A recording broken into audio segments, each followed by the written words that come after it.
Unfortunately, it's getting more and more common to hear of such tough custody battles. But what do we think of this whole notion of taking your child on the run? Well, it's parental child abduction, and that's why the police are involved. You know, the courts have made a decision. She's breaking the law.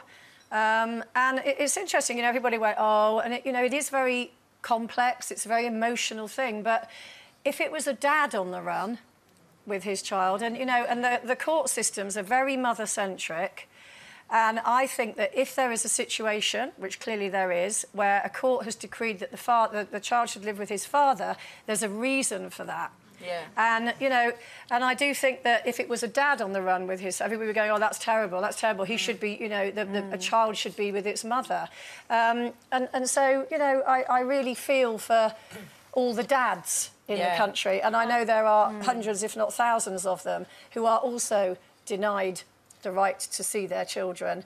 And we don't have the same level of sympathy for them as we do with a mother that goes on the run. No, because people always talk about mum's love, but there's dad's love as well. And what was interesting was what Becky said, was that it's my son. Actually, it's their son. It's both of their son, and there must be a reason why the judge has said that he has to live with his dad. We don't know the full reasons. I think we have to be careful of this mother's love, because I think as women we tend to just own all the rights of the love for our children, and certainly from my own experience, my husband loves my children no less than I do, and as you say, the courts have always been very much on the mother's side.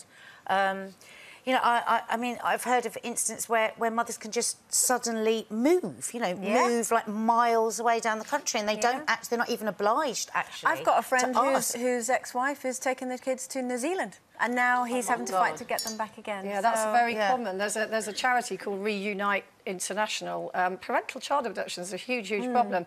And actually people always think about maybe the Middle East or somewhere like that, but a lot of children, most of the children involved in these cases it's Australia and New Zealand, because they come over here, they have a relationship, it goes wrong, and they want to go home, and they take the child without the permission of the other parent. And you know, it's getting increasingly... Have they got no rights then, the dads, if a mum... Yeah, they do. They do have rights. There's the Hague Convention from, I think, 1980, which applies mostly in Europe. You have rights to get the child back. That country is obliged to return that child. But there are some countries that don't sign up to the Hague Convention. And also, it's just as difficult if, you know, if you move to, you know, you live in Kent and then you move to Glasgow. Yeah, the difficulties of just seeing your child, it's normally, every other weekend and midweek as well. She says, I'm thinking about my son. I don't agree. I think in this situation, you know, this is where mediation, I think, is so important. It's like, what's gone so horribly wrong here that this child can't have a relationship with both of his parents? And it's interesting that the father's not coming out or saying anything. Obviously, we don't know the ins and outs, but just my instinct says that's somebody that's really caring here about the child and not wanting to do a big storm and he's actually very measured and but we don't know that. We don't know. But I'm saying that's my instinct, and yet we do. I think you're right, Jane. We tend to go, oh, the mother, she's taken a child, she must be the right one, and I think that we've got to be careful of that, because it doesn't mean just because you're the mother you're the one that's always right. Certainly. I mean, in this particular case, this is in the public domain in the paper. She's made a string of allegations. It doesn't say what allegations against the father, which the social services and the family courts have rejected. Well, it's not just allegations. They've said that she's fabricated allegations, which is even worse, really. It sounds like an incredibly complicated case, but it's maybe not as extreme as this, but it is incredibly common when you hear of couples breaking up on a almost daily basis, not only, you know, within friends, but you read in the newspaper. I mean, I do feel for her. She's obviously desperate.